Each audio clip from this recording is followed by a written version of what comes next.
बिस्मिल्लाहिर्रहमानिर्रहीम। मेरे प्यारे आका सल्लल्लाहु ताला अलैहि वसल्लम के प्यारे दीवानों, आज का जो बयान है बहुत ही खास बयान है। इसको ध्यान से सुनना है, सुनकर अमल करना है और दूसरों तक पहुंचाना है। और अगर आप हमारे चैनल पर नए हैं तो चैनल को सब्सक्राइब कर लें और आल के बटन पर क्लिक कर दें। चलिए शुरू करते हैं मौलाना साकिर अली नूरी का ये बयान।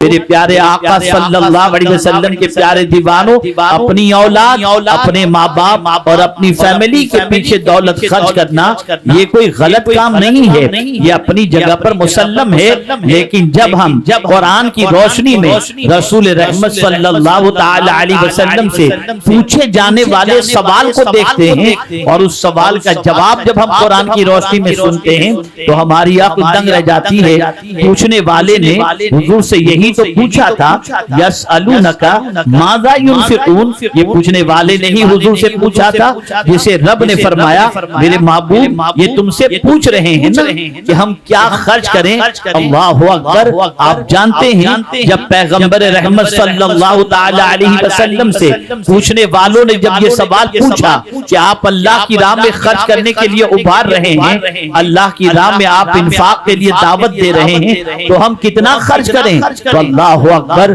मेरे प्यारे आका सल्लल्लाहु ताला अलैहि वसल्लम के प्यारे दीवानों, रहमत आलम सल्लल्लाहु ताला अलैहि वसल्लम ने जरूरत से जो जायद है उसे अल्लाह की राह में खर्च करने का हुक्म अता फरमाया।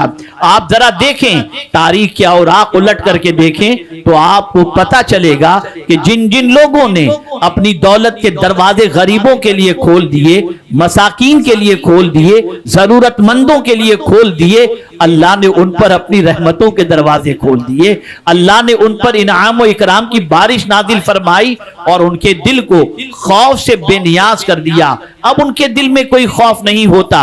औलिया की सिफत, सहाबा की सिफत, ताबईन की सिफत, शुहदा की सिफत को अगर आप देखें तो कुरान उसको मेंशन करता है, अल्लज़ीना युनफिकूना अम्वालहुम बिल्लैल वन्नहार सिर्रा व अलानिया फलहुम अजरुहुम इंद रब्बिहिम वला खौफुन अलैहिम वला हुम यहज़नून। ये मुत्तकीन के हवाले से है, ये अल्लाह के नेक बंदों के हवाले से है, ये मोमिनीन के हवाले से है कि वो अपना माल खर्च करते हैं। कब खर्च करते हैं? रात में भी, दिन में भी, छुपा करके भी, दिखा करके भी।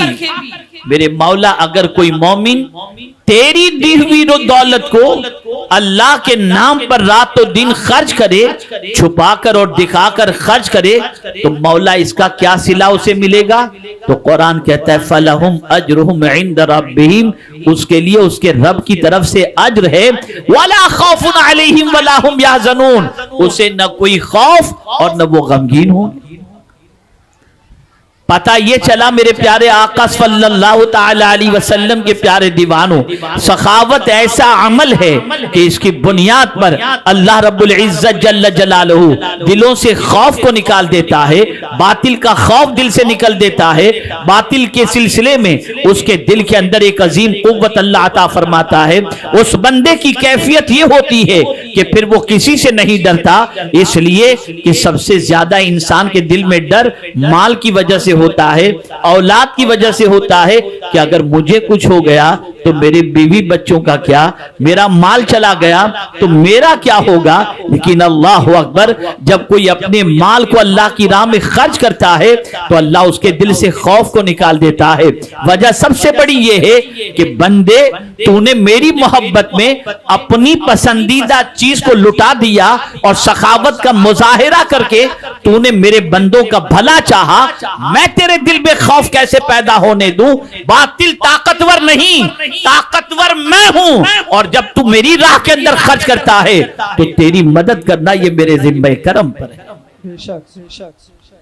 ए रसूल गिरामी वकार सल्लल्लाहु ताला अलैहि वसल्लम के प्यारे दीवानों, आप जरा से सोचें और अंदाजा लगाएं। अल्लाहु अकबर। आकाए करीम सल्लल्लाहु अलैहि वसल्लम कितनी सखावत फरमाते थे। अल्लाहु अकबर। इमाम इश्क व मोहब्बत ने बड़े प्यारे अल्फाज में फरमाया, हाथ जिस समत उठा गनी कर दिया, मौज बहरे समाहत पे लाखों सलाम। आकाए करीम सल्लल्लाहु अलैहि वसल्लम सखावत सखावत इतनी फरमाते कि रसूल आजम सल्लल्लाहु अलैहि वसल्लम की सखावत का तज़किरा पूरी दुनिया में इस तरीके से था कि सहाबाए किराम अलैहिमुर्रिज़वान फरमाते हैं, इंसानों में हुजूर से बड़ा कोई सखी आज तक हमने सुना भी नहीं और न देखा। ये मेरे आका सल्लल्लाहु अलैहि वसल्लम की सखावत का मामला। अब मैं आपको समझाऊं कि ये सखावत वाली पोजीशन, आप कहेंगे कि हम भी अल्लाह के नाम पे लुटाते हैं, ज़कात भी देते हैं, मस्जिदें बनवाते हैं, मदारिस चलाते हैं, गरीबों की मदद करते हैं, आपकी ये कुर्बानी सर और आंखों पर। लेकिन मेरे प्यारे आका सल्लल्लाहु ताला अलैहि वसल्लम के प्यारे दीवानों, हम कितना लुटाते हैं और क्या लुटाते हैं? आइए इसको समझाता हुआ चलूं।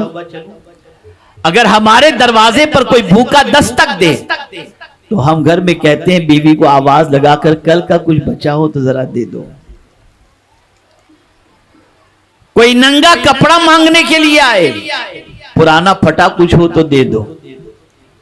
इसको अगर मुख्तसरन में कहूं तो यूं होगा, जो हमें पसंद नहीं वो हम अल्लाह के नाम पे दे देते हैं।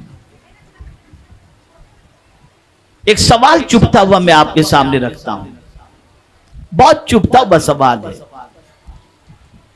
क्या आपको याद है कि कभी कोई गरीब आपके दरवाजे पर आया हो, या आप किसी गरीब के बारे में जानते हो कि वो गरीब है और उसको घर में कपड़े की जरूरत है, तो आप कपड़ा जो अपने लिए खरीदते हैं, जैसे रेमंड का कपड़ा आपने अपने लिए खरीदा, तो उस गरीब के लिए भी शोरूम से खरीदते हैं या फुटपाथ से खरीदते हैं?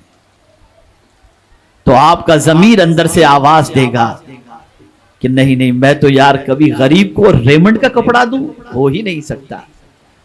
मैं तो वो खरीद कर देता हूं जो सबसे सस्ता हो। इसको एक एग्जाम्पल के जरिए बताऊं। एक नौकरानी एक सेठानी के यहां काम करती थी। उसकी नौकरानी जो है, उसको जब पता चला कि 2 रोज के बाद मेरी सेठानी के जो है वो बर्थडे है, तो वो मार्केट जाती है, शोरूम में जाती है और कहती है जो सबसे बढ़िया साड़ी हो ना वो निकालो, मुझे मेरी सेठानी को गिफ्ट में देना है। सबसे महंगी अपनी बिसात से ज्यादा की वो साड़ी खरीदती है और ला करके वो सेठानी को दे देती है। सेठानी खुश हो जाती है। फिर कुछ दिनों के बाद नौकरानी की बर्थडे आती है, तो सेठानी जाती है मार्केट में, कोई सिंपल अच्छी कोई साड़ी हो तो बताओ। फर्क देखिए आप, जिसके पास दौलत है उसके पास दिल नहीं, और जिसके पास दौलत नहीं उसके पास दिल मौजूद है। गरीब अपनी सेठानी के लिए खरीदने के लिए जाती है तो सबसे कीमती साड़ी खरीद रही है, और सेठानी अपनी नौकरानी के लिए खरीदने के लिए जाती है तो सबसे हल्की साड़ी खरीदती है। हर मालदार का मैक्सिमम अगर हम उसकी सोच का जायजा लें तो बड़ी मादरत के साथ, यहां इदारा भी है, तलबा भी पढ़ते हैं, बुरा न लगे तो एक बात मैं अर्ज करूं, बहुत अच्छे लोग हैं वो लोग जो इदारे के तलबा को कभी कभी वो खिलाते हैं जो खुद खाते हैं, वरना अगर न्याज भी करनी हो तो ये कहते हैं बड़े का गोश्त का पुलाव मदरसे में भेज देना, छोटे के गोश्त का पुलाव हमारे यहाँ भेज देना। एक सोच है, मैं सबकी बात नहीं कर रहा, ये नहीं कि सब ऐसे हैं, लेकिन अगर जनरली मेंटेलिटी का जायजा लें तो ये मेंटेलिटी हमारी बन गई है। जो हमें पसंद नहीं और जो सबसे सस्ता हो हम उसे अल्लाह के नाम पर देते हैं। लेकिन आज ये मैं आपको बताऊं, हमको ये भी कभी याद नहीं होगा कि हमने भूखे रहकर किसी को खिलाया हो, हमें ये भी याद नहीं होगा हमने कभी भूखे रहकर किसी के घर को आसूदा किया हो। हमने तो हमेशा ये देखा पहले खुद खा ले, बचे तो किसी गरीब को दें। लेकिन जिस इमाम हुसैन की परवरिश ऐसे घर में हुई हो जहां बच्चे बच्चे को कुर्बानी सिखाई जा रही हो, बच्चे बच्चे को सखावत सिखाई जा रही हो, बच्चे बच्चे की तरबियत अल्लाह अज़्ज़ व जल्ल की किताब के मुताबिक की जा रही हो, उनका आलम क्या होगा आप जानते हैं। मेरे प्यारे आका सल्लल्लाहु अलैहि वसल्लम के प्यारे दीवानों, हसनैन करीमैन बीमार हैं और उस बीमारी की वजह से उनकी सेहतयाबी के लिए 3 रोजे की नजर मानी जाती है और बड़ी मुश्किल से मेहनत व मशक्कत के बाद एक दिन की रोटी का इफ्तार का इंतजाम होता है। घर के लोग रोजे से हैं, इफ्तार के वक्त रोटी दस्तरखान पर मौजूद है। एक मिस्कीन दरवाजे पर आवाज लगाता है, मैं भूखा हूं, अल्लाह के नाम पर मुझे अता कर दो। ताजदारे करबला की वालिदा सामने पड़ी हुई रोटियों को समेटती हैं और खादिमा से फरमाती हैं, हम हमसे ज्यादा भूखा और हमसे ज्यादा मुस्तहिक दरवाजे पर मौजूद है, ले जाओ और ये रोटियां इसे दे दो। आज हम पानी पीकर इफ्तार कर लेंगे और अल्लाह का शुक्र बजा लाएंगे। इस तरीके से पहले दिन दे दिया, बमुश्किल तमाम। दूसरे दिन रोटी का इंतजाम था और उस इंतजाम में मौला अली ने कोशिश की, इंतजाम हुआ। दूसरे रोज भी इफ्तार के वक्त जैसे ही दस्तरखान पर बैठते हैं, रोटियां मौजूद हैं, दरवाजे पर कोई आवाज देता है, यतीम हूं, अल्लाह के नाम पर मुझे कुछ दे दो।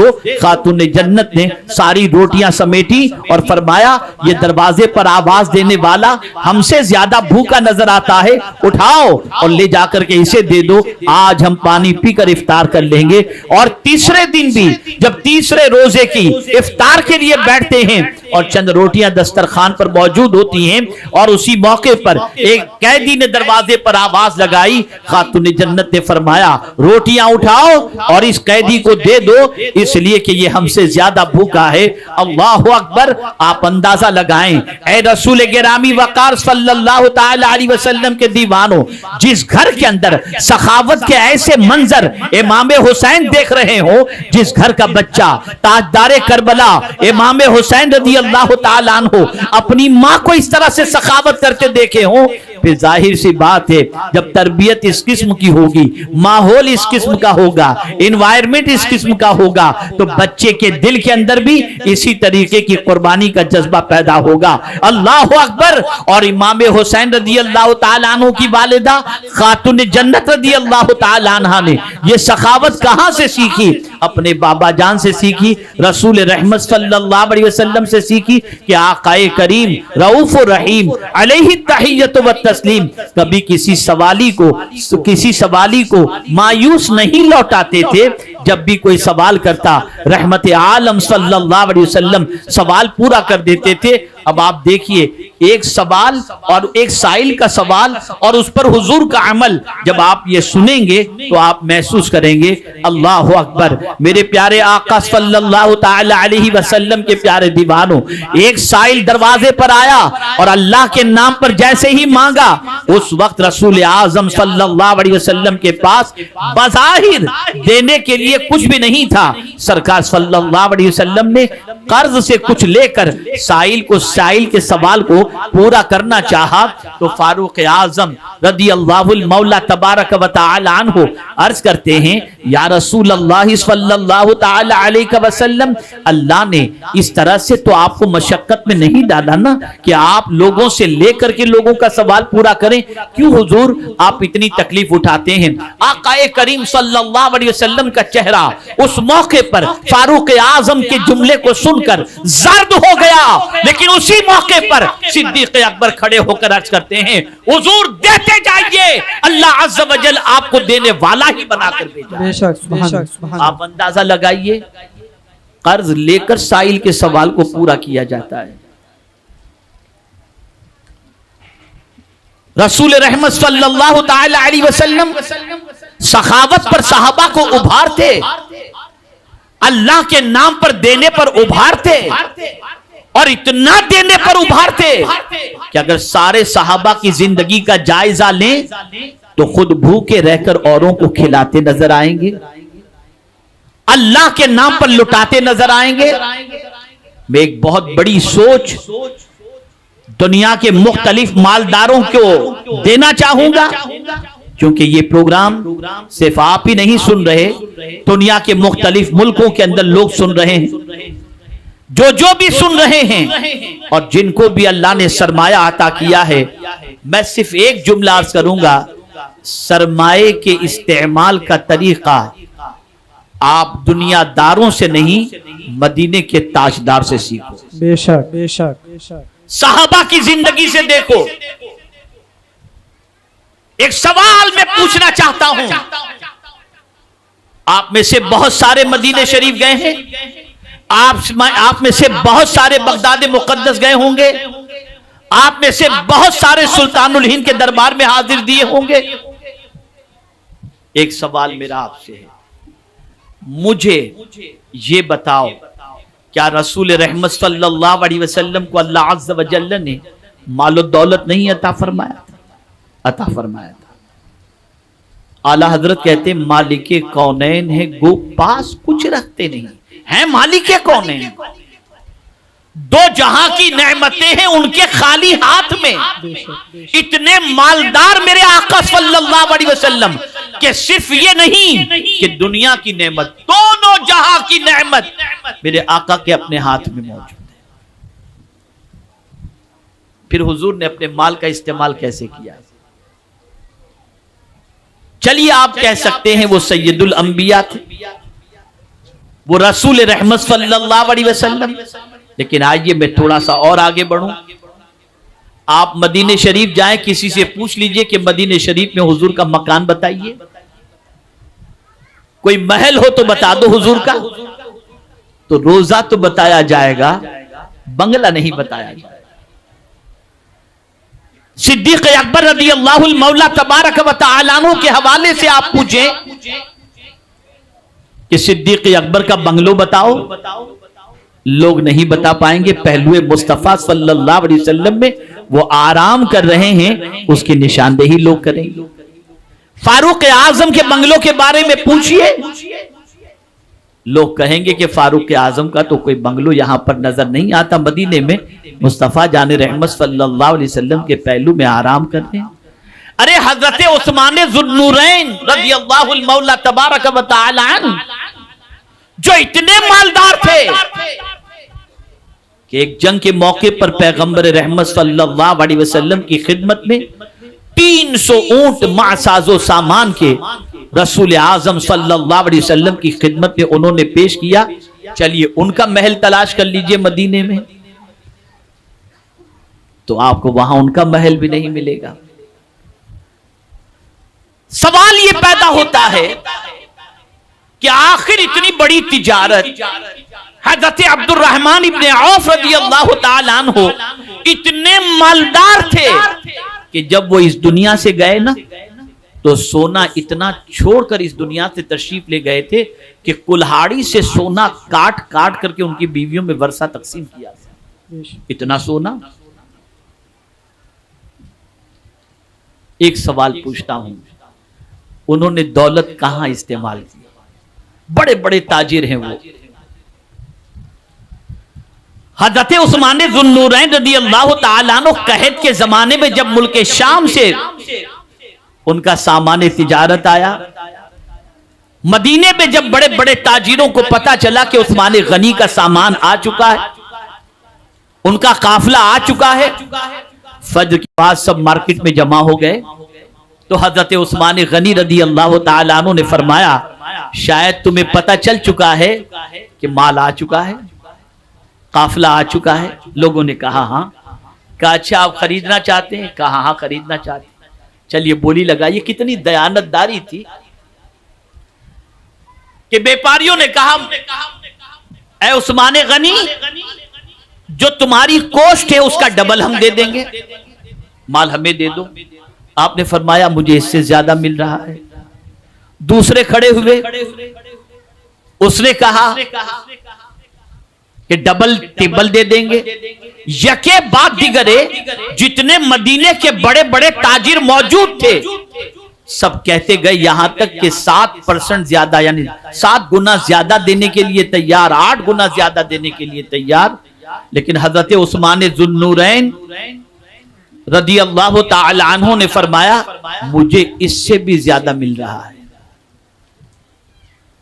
तवज्जो चाहूंगा, हजरत उस्मान गनी ने फरमाया मुझे इससे भी ज्यादा मिल रहा है। मदीने के बिजनेसमैन ने सोचा हमारे अलावा तो कोई मदीने में अब ताजिर रह ही नहीं गया, हम सारे बड़े बड़े बिजनेसमैन तो यहां आ गए और हमने बोली लगा दी, हमसे ज्यादा देने वाला कौन है?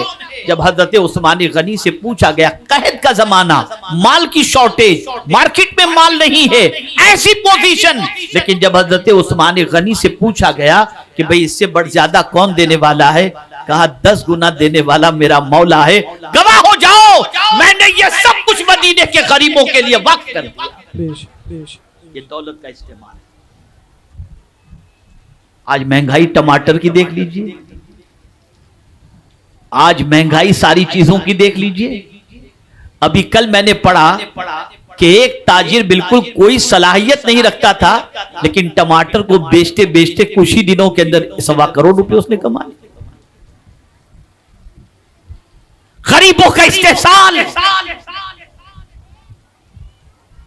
कमजोरों की जेब पर नजर और बेकसों को तड़पता हुआ। और ये तो मैं आपको क्या बताऊं, तिजारत तो छोड़िए, खुदा की कसम मेडिकल फील्ड में चले जाइए आप, बड़ी अजीब पोजीशन है। जरूरत नहीं है पेशेंट को एमआरआई की, लेकिन वहां पर चूंकि 35% कमीशन मिलेगा, फौरन गरीब को लिख करके दे दिया जाएगा कि आपको एमआरआई कराना पड़ेगा, तब पता चलेगा आपको बीमारी कौन सी। नहीं है जरूरत, अब जाएंगे 9,000 का एमआरआई करा के आएंगे। जहां जरूरत है उधर अलग चीज है, लेकिन आप देखें हर जगह परसेंटेज, मेडिकल स्टोर में परसेंटेज, दवा की कंपनी में परसेंटेज। अगर कोई बिल्डर लाइन का है तो सलिए वाले से अलग परसेंटेज, सीमेंट वाले से अलग परसेंटेज, ईंट वाले से अलग, सब जगह इस तरीके का माहौल चल रहा है। लूटो लूटो और लूटो। तवज्जो चाहूंगा अल्फाज पर। दुनिया की सोच ये है कि लूटो, और अल्लाह वालों की सोच ये है कि लुटाओ। बेशक बेशक बेशक। जब आदमी लुटाने वाला बन जाता है तो अल्लाह उसके दिल से खौफ को निकाल देता है, अल्लाह उसके दिल से गम को निकाल दिया करता है।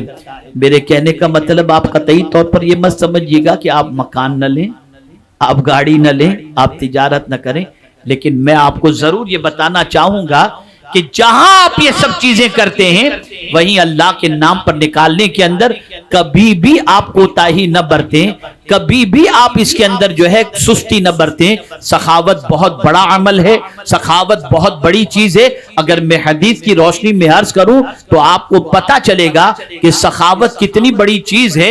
जब सुनेंगे अल्लाह के रसूल सल्लल्लाहु अलैहि वसल्लम का इरशाद, तो आप महसूस कर सकेंगे कि सखावत जैसा अमल अल्लाह को कितना पसंद है। अल्लाह के प्यारे हबीब अरवाहुना फिदाहु सल्लल्लाहु अलैहि वसल्लम फरमाते हैं, अस्सखी हबीबुल्लाह वलौ काना फासिक। सखी अल्लाह का महबूब है, अल्लाह का पसंदीदा है, अल्लाह का दोस्त है, अगरचे गुनहगार।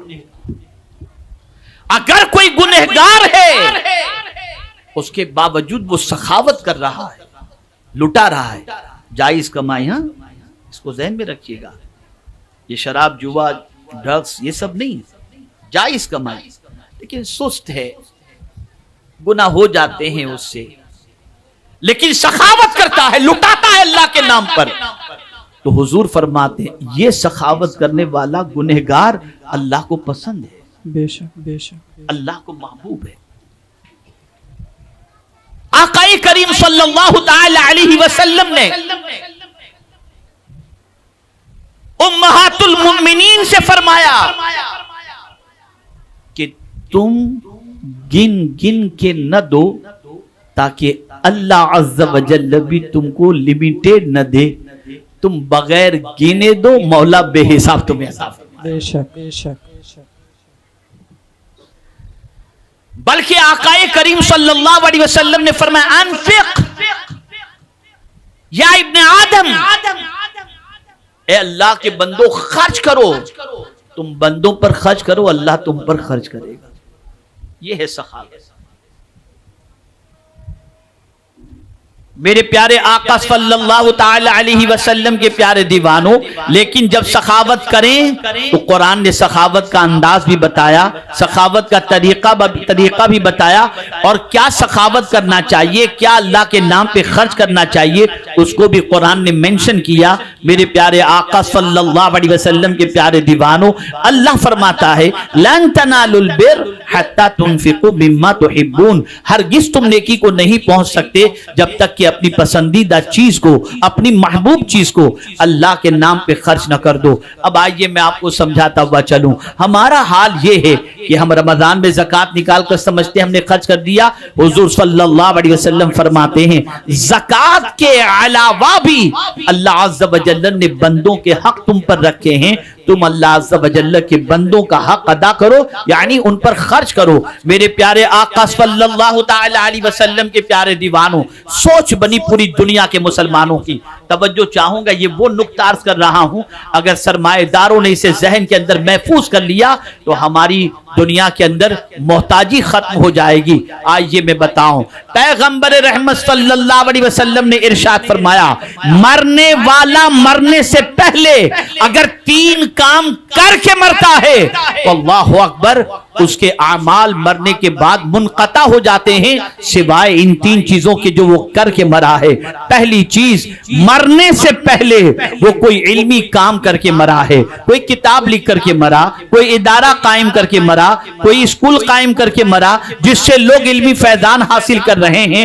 अब वो मरने वाला मरने के बाद कब्र के अंदर सोया हुआ है, लेकिन जब तक उसके इल्म से दुनिया फायदा उठाएगी उसको कब्र में उसका सवाब मिलता रहेगा, उसका फायदा पहुंचता रहेगा। अल्लाह अकबर, यही वजह है कि जब हम तारीख उलट करके देखते हैं तो इल्मी इदारे मुसलमानों के नजर आते हैं। आप सन 700 हिजरी में चले जाएं, बगदाद की जिंदगी, बगदाद की तारीख का मुताला करें, तन्हा बगदाद मुकद्दस के अंदर 32 यूनिवर्सिटी थी जहां पर लोग अपनी इल्मी प्यास को बुझाने के लिए यूरोप वगैरह से भी पहुंचा करते थे। लेकिन जब से हमारी सोच बदली, जब से हमारी फिक्र बदली, दौलत आई लंबी कार खरीदो, दौलत आई बहुत बड़ा बंगला खरीदो, दौलत आई अय्याशी के लिए कहीं निकल जाओ। मैं ये नहीं कहता अच्छी गाड़ी न खरीदो, मैं ये नहीं कहता अच्छे मकान न खरीदो, लेकिन ये जरूर कहूंगा कि सिर्फ अच्छे मकान ही खरीदने की फिक्र मत करो, सिर्फ अच्छी गाड़ी खरीदने ही की फिक्र मत करो, ये भी फिक्र करो कि मैं इल्मी ऐसा काम करके मरूंगा कि जब मैं इस दुनिया से चला जाऊं तो हमारी कौम हमारी स्कूल से, हमारे इदारे से, हमारी मस्जिद से आकर के फायदा उठाए, ताकि हमारी दौलत अपनी जिंदगी में इन कामों में खर्च हो जाए और जब मर जाएं तो उसके बाद यहां से फायदा उठाने वालों का फायदा हमें कब्र में अल्लाह ताला अता फरमाए। बेशक बेशक बेशक। एक चीज, दूसरी चीज सदक़े जारिया। ये रसूल आजम सल्लल्लाहु अलैहि वसल्लम ने फरमाया, आज भी मदीने में आप जानते हैं हजरत उस्मान गनी रदी अल्लाह ताला अन्हु का बाग मौजूद है और वो कुआं भी मौजूद है, जो कुआं खरीद कर हजरत उस्मान ज़ुन्नूरैन रदी अल्लाह ताला अन्हु ने वक्फ कर दिया था, जो बड़ा कीमती कुआं था। और आप जानते हैं बीर उस्मान आज भी मदीने में मौजूद है और सारी उस बाग की कमाई बैंक में जमा होती है और बैंक में अकाउंट है उस्मान इब्ने अफ़्फ़ान का के नाम का। आप जरा सोचो, कमोबेश 1400 साल पहले हजरत उस्मान गनी ने बाग वक्फ किया और इसी के साथ साथ कुआं वक्फ किया। अब जब तक इस कुएं से फायदा उठाया जाता रहेगा हजरत उस्मान गनी को सवाब भी मिलता रहेगा और दर्जात भी बुलंद होते रहेंगे। मस्जिद नबवी शरीफ को ले लीजिए, उसकी जमीन सिद्दीक अकबर ने खरीदी, वक्फ कर दी, एक नेकी का सवाब 50,000। कब उन्होंने वक्फ की थी? आज तक वहां नमाज पढ़ी जाती है, कितना सवाब उनको मिल रहा होगा? कभी हमने उस एंगल से सोचने की कोशिश की कि मरने से पहले कुछ इस किस्म के काम करके मरे? अगर आप सोचते हैं बड़ी मन्नतों समाजत से मैंने मेरे बेटे के लिए दुआ की थी, अल्लाह ने मुझे बेटा अता फरमा दिया, उसके लिए मैंने दुकान बना ली, सब कुछ बना लिया, सारी चीजें बना ली, मेरा बेटा मुझे काम आएगा। मियां याद रखना, 2-3 दिन रोएगा फिर मस्त हो जाता है बच्चा, इल्ला माशाअल्लाह। और फिर 15वीं शब कब्रिस्तान में जाकर पूछता है मेरे अब्बा की कब्र कहाँ है, उसे इतना भी याद नहीं होता, ये भी ख्याल नहीं होता। हाँ, वो बच्चा जिसकी तरबियत दीनी माहौल के अंदर की गई हो, उसके दिलो दिमाग के अंदर माँ बाप की अजमतों को बिठा दिया गया हो, वो बच्चा जिसकी जिंदगी कानून इलाही और कानून रसूल सल्लल्लाहु अलैहि वसल्लम के सांचे में ढाल दी गई हो, और जो अपने बाप के मकाम और मर्तबे को जानता हो, हाँ वो बच्चा जरूर माँ बाप के मरने के बाद उनकी नजात का जरिया भी बनेगा। इसलिए कि हुजूर सल्लल्लाहु ताला अलैहि वसल्लम ने जहां ये फरमाया सदक़े जारिया कि मरने के बाद बंदा मर जाता है, लेकिन मरने से पहले कोई ऐसा काम करके मरा जो सदक़े जारिया का है कि अल्लाह ताला उसका सवाब उसे अता फरमाता रहे, वो सदक़े जारिया उसके लिए कब्र के अंदर भी मुफीद। और इसी तरीके से तीसरी बात रहमत आलम सल्लल्लाहु अलैहि वसल्लम ने फरमाई, मरने वाला मरने से पहले अपनी नेक औलाद को छोड़ करके मरे, वही नेक औलाद उसकी नजात का जरिया बन जाएगी। जितनी नेकियां वो औलाद करेगी, सबका सवाब मरने वाले को कब्र के अंदर अल्लाह अता फरमाएगा। बेशक। क्या हम ये तीनों काम मरने से पहले प्लान के अंदर शामिल किए हैं कि मरने से पहले कोई इल्मी काम करके मरेंगे? नहीं, कोई प्लान नहीं। इतनी फैक्ट्री, इतनी गोडाउन, इतना ये, मैं बिल्कुल मना नहीं करता, मालदार बनो, जरूरी है। माल नहीं होगा तो मस्जिदें कैसे बनेंगी, बच्चे पढ़ेंगे कैसे, मुआशरे का काम कैसे होगा। लेकिन कारोबार करने के बाद आने वाली दौलत का यूज कहां करना, उसे भी जहन में रखो, उसे भी दिलो दिमाग के अंदर रखो। और यही फिक्र करबला से हमें मिलती है, यही फिक्र मदीने के ताजदार से हमें मिलती है, यही फिक्र कुरान से हमें मिलती है, यही फिक्र अहादीस मुस्तफा सल्लल्लाहु अलैहि वसल्लम से हमें मिलती है। मैं यहां पर एक और आयत आपके सामने पेश करूं। आप जानते हैं आदमी खुशी में थोड़ा सा खर्च कर देता है, लेकिन जहां तंगी आई ना,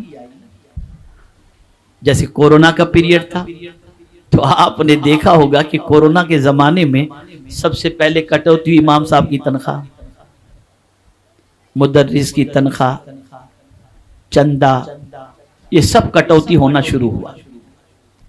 मोबाइल वैसा ही चलेगा, और गुटखा खाने वाले तो डबल डबल दाम के अंदर ढूंढ ढूंढ के कहीं ना कहीं से गुटखा खाते रहे। सिगरेट पीने वाले ढूंढ ढांड कर ट्रिपल पैसा देकर के सिगरेट पीते रहे। मुझे मालूम सब होता ना। कटौती कहां हुई? तंगी के जमाने में कटौती कहां हुई? अल्लाह के नाम पर खर्च करने के अंदर। लेकिन कुरान कहता है उइद्दत लिल मुत्तकीन, जन्नत सजाई गई है मुत्तकीन के लिए, बनाई गई है मुत्तकीन के लिए। कौन है मुत्तकीन? अल्लज़ीना युनफ़िक़ूना फ़िस्सर्राइ वद्दर्रा। मुत्तकीन वो हैं जो राहत की जिंदगी में, खुशी के मौके पर भी अल्लाह के नाम पे लुटाते हैं, और तंगी में भी अल्लाह के नाम पर लुटाते हैं। ये है मुत्तकीन। अब आइए इमाम हुसैन की तरफ चलते हैं। ये सखावत के हवाले से इतनी सारी बात कुरान और अहादीस की रोशनी में अर्ज करने के बाद, जो मैंने इब्तिदा में कहा था, इमाम हुसैन सिर्फ कुरान की एक आयत पर अमल करने वाले का नाम नहीं है। इमाम हुसैन सिर्फ कुरान की 2-4 आयतों पर अमल करने वाले का नाम नहीं है, बल्कि इमाम हुसैन पूरे कुरान के आमिल का नाम और अहादीस के जखीरे के आमिल का नाम है। अब आइए मैं आपको बताता हूं सखावत इमाम हुसैन ने किस तरीके से की। अल्लाह अकबर। ऐ रसूल आजम सल्लल्लाहु अलैहि वसल्लम के दीवानों, ताजदारे करबला तशरीफ फरमाए। एक साइल आया, मांगने वाला आया। जरा अंदाज देखिएगा और सिचुएशन अपनी भी देखिएगा,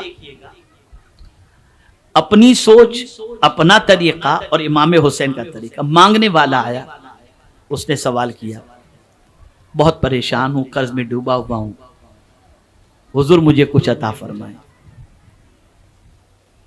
उस वक्त हुस्ने इत्तेफाक हुस्न इत्तफाक तो नहीं कह सकते, सूए इत्तफाक कहें कि इमाम हुसैन के पास कुछ भी नहीं था उस शख्स के सवाल को पूरा करने के लिए। लेकिन इमाम हुसैन ने लौटाया नहीं उसे, फरमाया बैठा रहे, इंतजार कर, मेरा रिस्क अभी रास्ते में है, आ रहा है, रुक जा। वो बैठा रहा। कुछ देर के बाद कई थैलियां इमाम हुसैन रदी अल्लाह तआला अन्हु की बारगाह के अंदर दीनार दिरहम से भरी हुई पेश की गई। वो सारी की सारी थैलियां इमाम हुसैन ने ली और मांगने वाले को दे दी। कुछ भी अपने पास नहीं रखा। चलिए यहां तक तो आप कह सकते हैं कि इमाम हुसैन ने बहुत बड़ी सखावत का मुजाहिरा किया। लेकिन इसके आगे मैं बताऊं, ये सब देने के बाद इमाम हुसैन उस मांगने वाले से कोई कर्ज मांगने नहीं आया था। मांगने वाला कर्ज मांगने नहीं आया था, ऐसे ही मांगने आ गया था, सवाल करने के लिए आया था, खाली झोली भरने के लिए आया था। उसे इमाम हुसैन ने देने के बाद फरमाया मुझे माफ कर दो, मुझे माफ कर दो। वो शख्स अर्ज करता है कि हुजूर तकलीफ तो मैंने आपको दी और माफी आप मांग रहे हैं, हुजूर आप मुझे माफ फरमाए। नहीं आप मुझे माफ न फरमाए, आप मुझे माफ कर दीजिए हुजूर, आप मुझे माफ कर दीजिए। लेकिन इमाम हुसैन फरमाते हैं नहीं, तुम मुझे माफ करो। इमाम हुसैन रदी अल्लाह तआला अन्हु उस शख्स से कहते हैं कि तुम मुझे माफ करो। वो अर्ज करता है हुजूर किस बात की माफी?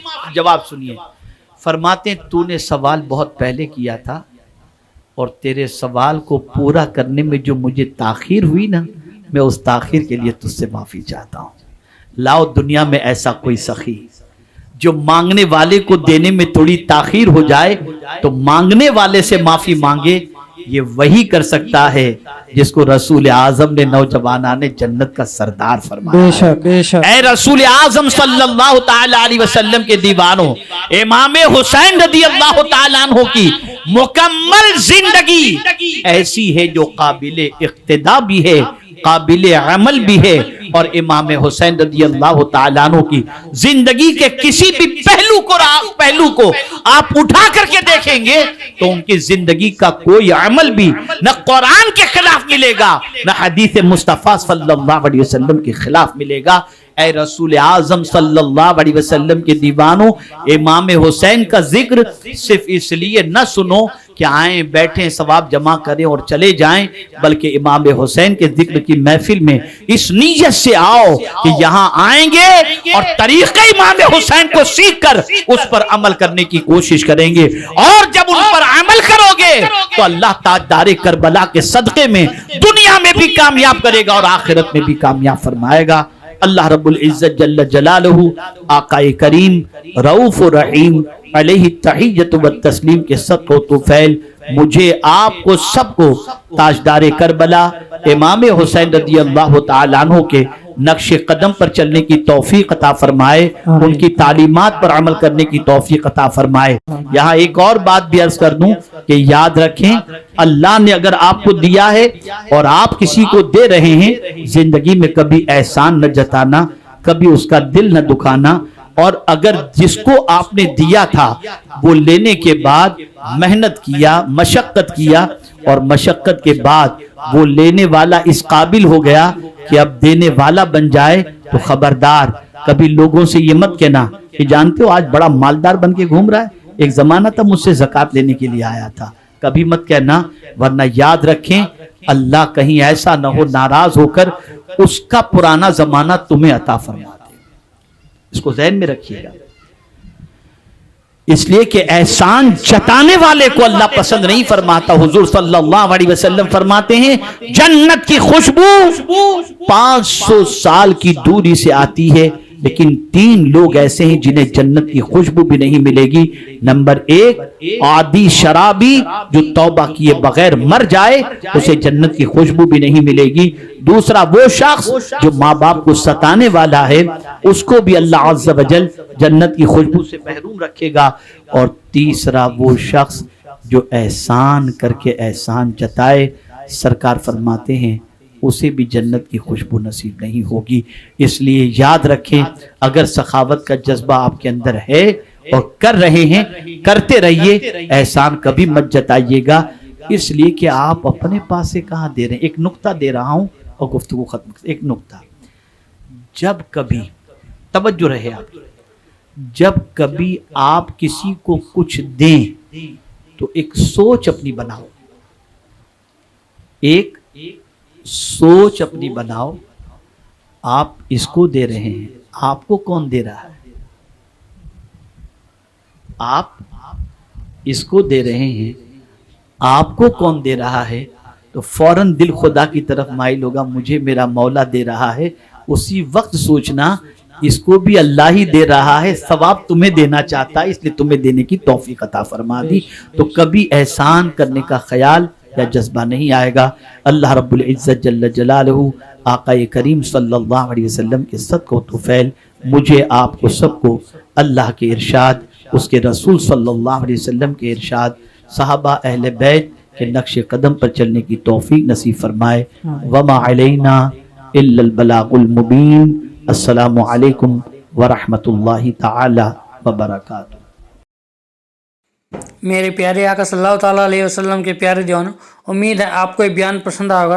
वीडियो को लाइक करें, अपने दोस्तों में रिश्तेदारों में शेयर जरूर करें, ताकि उनके अमल में इजाफा हो सके और सवाबेदार हासिल कर सके। और अगर आप हमारे चैनल पर नए हैं तो चैनल को सब्सक्राइब कर लें और आल के बटन पर क्लिक कर दें। मिलते हैं अगली वीडियो में। अस्सलाम वालेकुम व रहमतुल्लाहि व बरकातुहू।